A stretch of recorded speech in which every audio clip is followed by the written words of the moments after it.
Our next speaker has more than 25 years of hands-on cybersecurity experience with strength in hacking, offensive security, and intelligence. Hacking since 1992. He has been involved in various consulting roles on cyber defense with governments, military, and law enforcement that generated multiple of copyrights and patents. Speaking about cyber defense, command, and controls, please welcome Sherif Hazzaa, Head of R&D, JCCS, Dead Cult.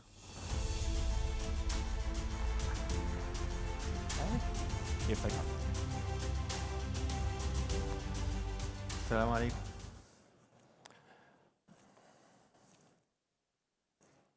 Okay.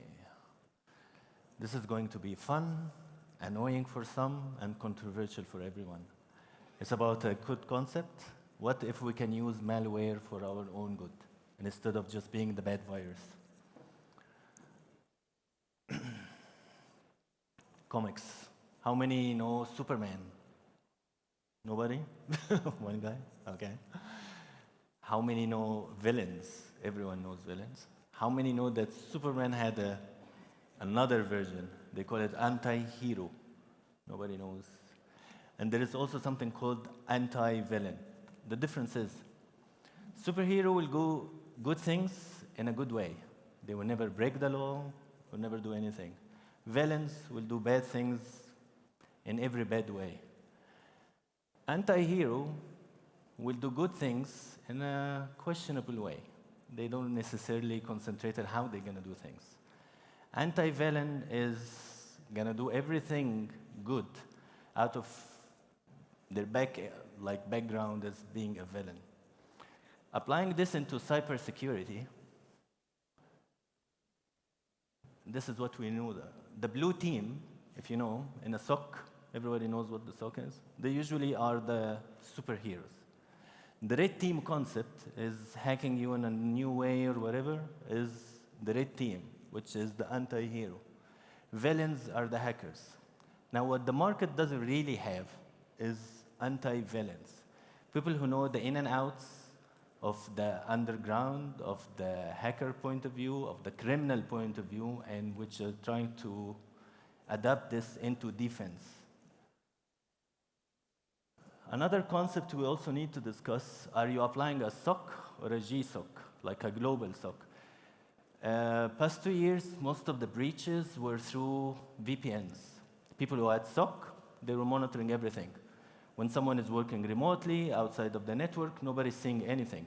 So your investment of, I don't know, like 10 million, whatever, 20 million, cannot see what your user is doing in a Starbucks or something, unless they log in into a VPN. All the breaches were like compromised users going back into an environment. So adapting how work is after Corona and all of this, everybody's working remotely and all of this. The other concept is, how long does it take to implement a SIM or a SOC? Usually months, years. You talk about EPS, you pay for licenses, you have to tweak your log sources, you have to ingest, you have to apply infrastructure, you're paying too much. Do you think a criminal infecting you will pay all of this? They don't. They will operate like in $50. You're trying to protect with the $50 million, and actually you're still failing. That's a problem. How many actually are like 100% confident about their security? Like will say, I will not be hacked with all the money you spent. That's the question, actually.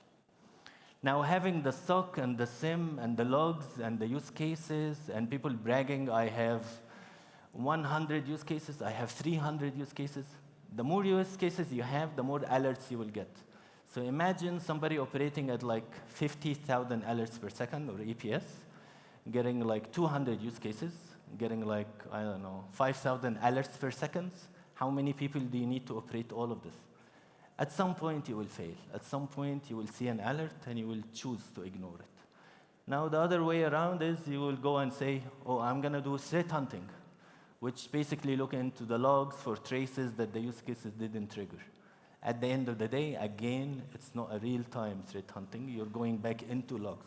Having a log means it's not real time. Regardless what you call it, it's not. I have to look.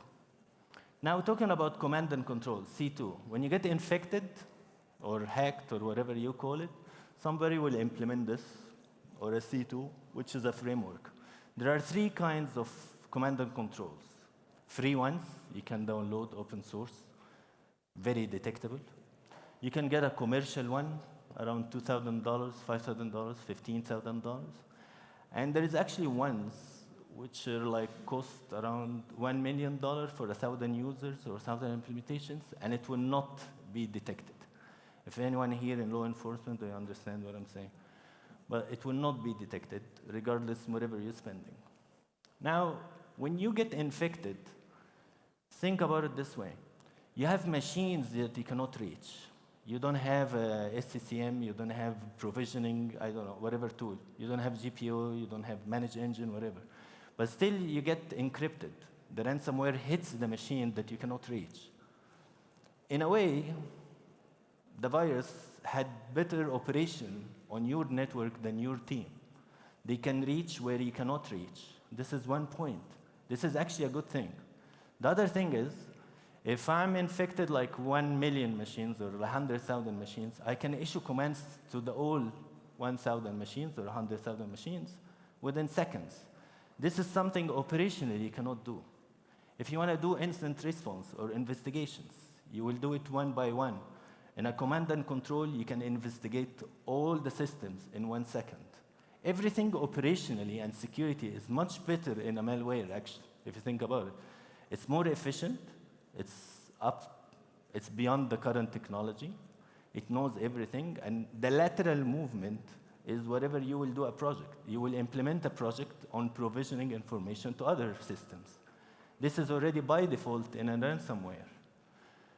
The other thing is you can execute commands, you can run commands, you can do investigations, you can get asset inventory. Once you're infected, basically all the system information, operating system, users, architecture, everything is passed to the command and control. So this is asset inventory, realistic and in real time, which also you don't have. Now, what if we can get all of this villain to become an anti-villain? What if we can use all of these features for security? What if we can, instead of doing commands, what if we can do instant response within seconds? What if we can remediate, remove, install, do everything in 1 million machines like in 30 seconds? What if we know everything about our network?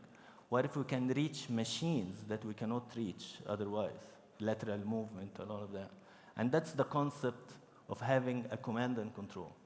Basically, through one agent, it's usually like 20 kilobytes, you can run, implement, operate, secure, provision, respond. You can basically do everything you do.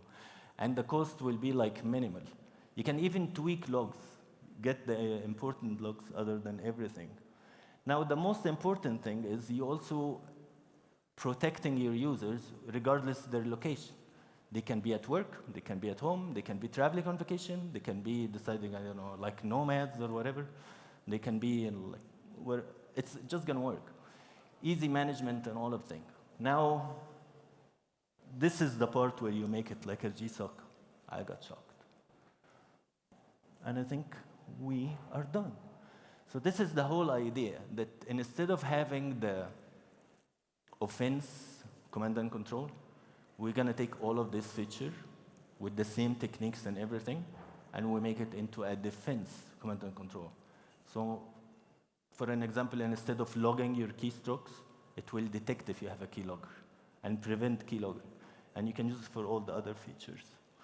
And this is the only concept where you can apply the anti-villain thing in a security, which like by today market, it does not exist.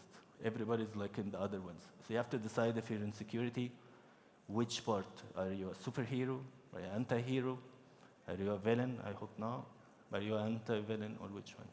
I personally was a villain for 15 years, and then I became an anti-villain for 16 years. So I'm good to go.